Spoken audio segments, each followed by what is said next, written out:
La Municipalidad de Santa Cruz del Quiché, como parte del mejoramiento de calles de la Zona 2, inicia con los trabajos de adoquinamiento de la octava calle entre Segunda, Tercera y Cuarta Avenida de la Zona 2.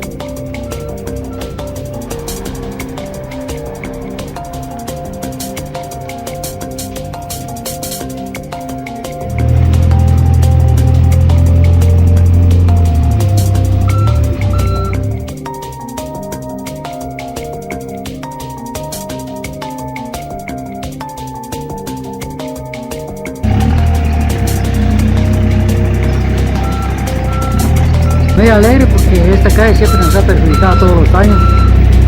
En el invierno y todos los niños que vienen a la escuela, entonces esto va a ser beneficio para muchos.